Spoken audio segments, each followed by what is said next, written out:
Hi, it's Andy, and for the first time, I'm going to do a songs and stories video about a song I didn't write. In fact, this song was written a long time before I came along. Came out actually in 1890, and I guess the lyrics of it had been around even before then. The lyrics were by a man named M.E. Abbey, and in 1890, another songwriter, C.E. Tillman, wrote music for it, and it came out as sheet music and became very popular. And it's an old familiar song. If you're at all familiar with early gospel music or early country music, you've heard it. But I thought the story of how I heard it was sort of interesting, and so thought I'd like to tell it. So in 1969, my parents bought a 1968 Mercury Montclair automobile, which was pretty exciting to me. It was a fastback, two-door, and I thought that was pretty hip. We'd had a four-door Fairlane sedan before then. And what I really thought was hip about the Mercury was that it had an AM radio. The Fairlane hadn't had a radio at all. So I was liking that. And then a couple years later, somewhere around 1971, 1972, some friends of my parents, Elvie and Trap Thomas, bought my parents an under-the-dash 8-track tape player. And you can't buy someone an 8-track tape player and not also give them something to play on it. And so they also gave them a couple of 8-tracks, and one of them was a live album by Merle Haggard called Land of Many Churches. It was an album of gospel songs recorded live in a number of different venues, and it sort of became a textbook for me. For one thing, I learned some songs from it that I hadn't heard before, including this one.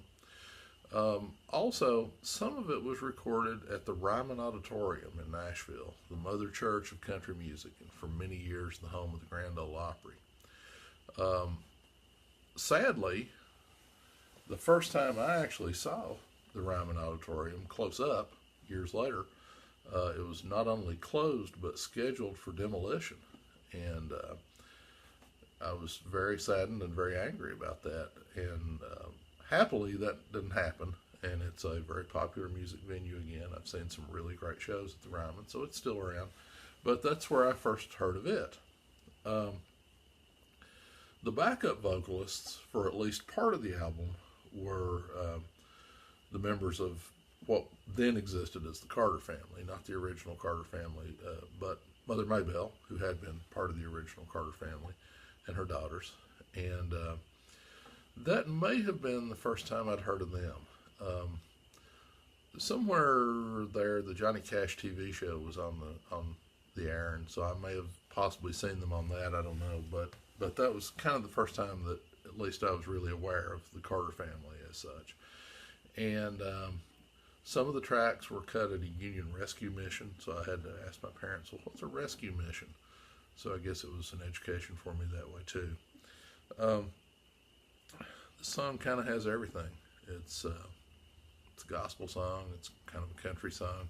For sure, it's a train song, and I really like train songs, so it was natural that I would really like it. But anyhow, this is called Life's Railway to Heaven.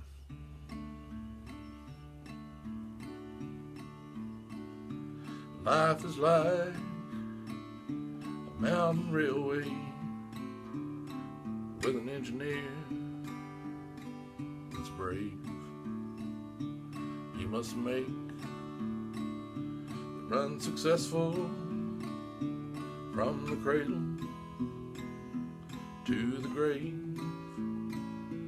Watch the curves that fills the tunnels, never falter, never fail. Keep your hand upon the throttle and your eye upon the rail. Blessed Savior, thou wilt guide us till we reach that blissful shore where the angels wait to join us in thy praise forevermore. But as you roll across the trestle, spanning Jordan's swelling tide, you'll behold the Union Depot into which your train must glide. There you'll meet the superintendent, God the Father, God the Son, with a hearty, cheerful greeting. Weary pilgrim, welcome home. Blessed Savior, thou wilt guide us till we reach that blissful shore, where the angels wait to join us in thy praise forevermore, in thy praise forevermore.